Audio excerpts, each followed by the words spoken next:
no comment. It's just ridiculous. Tom. I'm out. See you guys.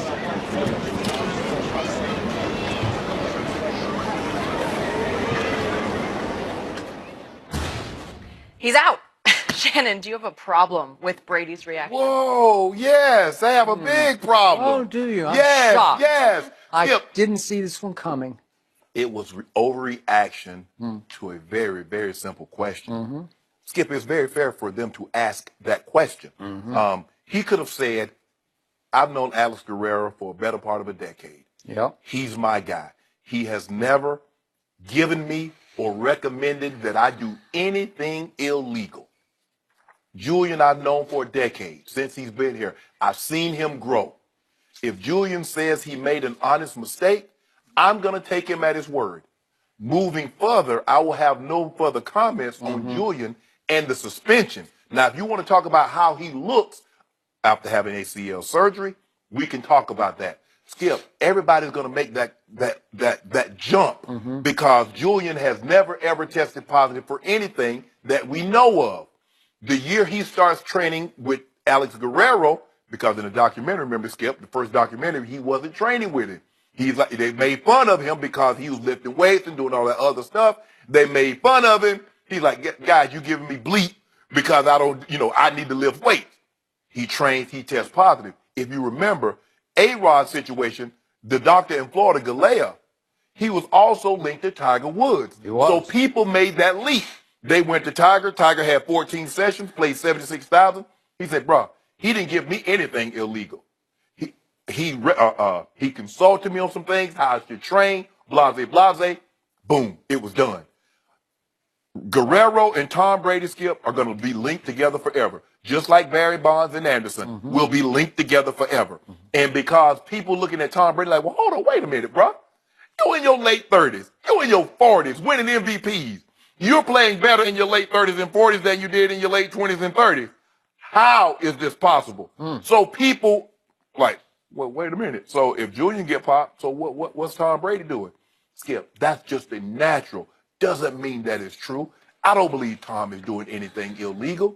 But for him to react the way he did, now he gives people cause for, like, wow, he reacted like that on a simple question.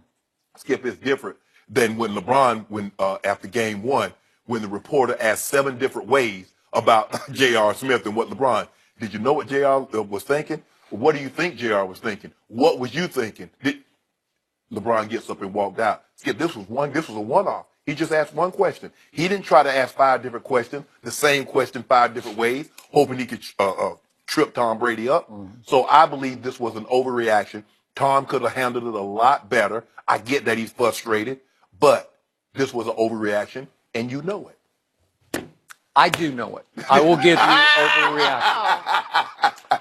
But there was great reason to have an overreaction because I'm going to remind you, and by the way, Brady had answered 4 or 5 other questions for 4 or 5 minutes before this one hit him the exact wrong way. And then he concluded the interview with that. He should have just said, that's ridiculous, and moved on to the next question. Correct. You don't even have to say, I don't want to discuss this anymore. Just, that's ridiculous, go to the next question. Correct. But he didn't, because you know and I know how much Alex Guerrero has meant to Tom Brady. Yes. He has changed his life by prolonging his career to levels nobody ever dreamed possible. At age 40, to your point, he did win the regular season MVP. At age 40, going on 41, he did throw for a playoff record, 505 yards in the Super Bowl at age 40. And he's now become an Alex Guerrero evangelist, a zealot, preaching and teaching his method. That's why he did Tom versus Time. That was the main reason, the main motivation was to tell people, look what I found. I found pliability. It's not about lifting a lot of weights. It's not about growing muscles. It's about lengthening all your muscles. Stretching, pliable muscles will absorb blows a lot better and a lot more safely than tight, strong muscles, okay? So that certainly makes sense to me. And the whole notion that Alex Guerrero is some kind of quick fix PED master or quack, if you will, some steroid quack, it's extremely offensive to him because this guy's everything to him. Right. You can just tell it. He's sold him, because pushed him on Belichick, who pushes back. Because basically, Skip, any stain on Guerrero is a knock on Tom Brady. Yeah. Because that's his doctor. Okay, so now I get that there was a little method to the madness. Guess why Tom Brady posted the Bad Body Beach picture that you ridiculed? Yeah. Why do you think he posted that? Well, you want to say, if I'm He's taking trying to say, steroids, look at me, am I a steroid guy? Yeah. Could we see that again? Yeah. Does that look like a steroid body to you? Not. No? I don't know what supplements that he's taking. Yeah. But he should stop those immediately. Okay. They're not working. Okay. So I think that was a message to Shannon Sharpe, like, look at me. Look at me. No. Yeah, me? Am I a steroid product? I think not. You know what, Skip? I'm not going to, you know what? I could expand and says, okay, there are a lot of things that don't give you the definition and the tone that helps you play, that helps with recoverability, but I'm not going to go there. I'm going to take Tom Brady, that Tom Brady is on the up and up, and Guerrero, what they're doing, the strengthening, the elongating of the muscles, so they don't have those bound, tight muscles. But the difference is Tom Brady plays quarterback. Julian Edelman is in car wrecks about 60 times a week. He is. So he needs those muscles. Gronk needs muscles. And you brought up, it was episode, I believe, 3 of Tom versus Time, where they're early morning, they're just having a little session, you know, they're all coming in for their morning coffee, stretching out a little bit. And that's when they started getting on Edelman about, look at you, what are you doing? It's about pliability. And then Guerrero jumps in and says, you can lift weights with pliability. It's the moderation, somewhere in between. He says, no, he said, I have to stay strong. Right. Well, in this case, I don't know what he took. I don't know if it was something that triggered the test or if he just blatantly took some PED. Right.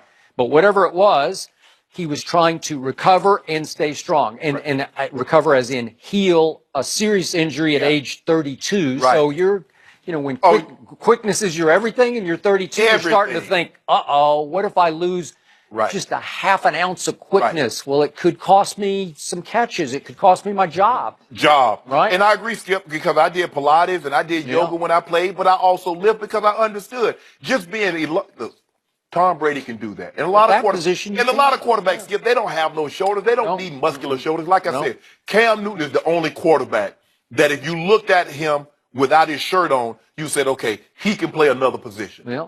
These other guys, Skip, you look at those pair of shoulders, the slope shoulder, you're like, all you can do is play quarterback. And that works for them in that trade.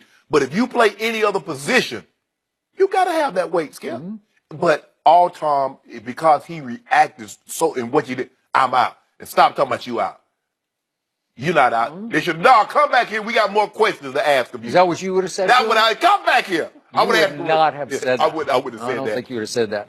So remember the deeper psychology here. What did Tom Brady fairly recently tell Jim Gray when he was right here in Santa Monica doing that conference? Do you remember that? And he was asked, did they show you the appropriate gratitude? He said, I plead the fifth. Right. And remember, he said, are you happy? And he said, I have my moments. Right. Well, he's not very happy with his coach because his coach basically gave away Jimmy Garoppolo for only a second-round choice and then continued to text him congratulations after each of his 5 wins. But the situation with Tom and Alex Guerrero is not unusual, Skip. We had a trainer named Steve Hamilton, Big Steve. I think his son still worked for the Broncos. I started going to him, and a lot of people started going to him, and I told Mike he was really good. And a lot of guys said, Mike, he's really good. Mike hired him. He started traveling with the team. He started giving guys massages on the road. We went to the Super Bowl. He went to the Super Bowl with us. And so I'm sure that's what it was. Okay, Tom Brady, one of your best players, says, I recommend this guy, but maybe he was getting too close. Maybe he was giving information. Now, Steve never gave us information, says, well, this is what you should do. Steve, the trainers, whatever Greek said, hey, ice and stim, that's what we're doing. So I think Coach Belichick was saying, hold on. We paying these guys, we paying our training staff and paying our doctors millions and millions of dollars. And this guy with no he didn't go to Johns Hopkins. He didn't go to Harvard Med School, Skip. He's like some Chinese medicine herbal specialist. Coach Belichick said, no. And I believe that they were starting to listen more to Alex Guerrero than maybe the training staff of the New England Patriots. That's where the conflict came in. And ultimately, Coach Belichick said, nah, bro, you got to go. Okay, I hear you on all that. But again, the deeper water here is that Tom Brady, his coach scoffed at him when he played against Jacksonville with 12 stitches in his base of his thumb. He scoffed at it. Well, the thing is Coach Belichick, forget what he scoffed at, is Coach Belichick and Tom Brady. Yeah. That's the issue right there. And then Malcolm Butler didn't play in the Super Bowl. And Tom Brady, I'm sure if you put him on a lie detector, he'd say, yeah, he cost me my 6th Super Bowl. They scored 41 points with Nick Foles at quarterback? It's like if I'm upset at you, Skip, I'm upset with everybody that be around you. That's your friend. I don't like him either. So Coach Belichick and Tom are going head to head, where Alex Guerrero happens to be a friend of Tom. So he got to think, I can't get rid of him. I can't lock Tom out the building. And there was a story I read last night that Guerrero is getting a little more access, in this camp than he did last year. And it's probably because Tom Brady told Robert Kraft, he's going to be around. Yeah, I need him to work on me because you go training camp, walkthrough. So hey, I need to get work on. Remember in Tom versus Time, one of the later episodes, they were sneaking around into some empty suite up in Gillette Stadium, up in the top, so that he could work on him without being caught or seen by some Belichick's eyes and ears. Wow. Hey, Brian, bring him to the crib. Get your house equipped with all that stuff and just bring him to the crib like LeBron. LeBron spent $2 million. That's why he had the top of his games. Yeah, but LeBron doesn't have a coach who was trying to sabotage him last year. Not to my knowledge. No, owner. Yeah. Tried to the owner? I don't think he ever tried to sabotage him. Did he? By doing what? Not giving him enough help? We'll talk about that later. Okay.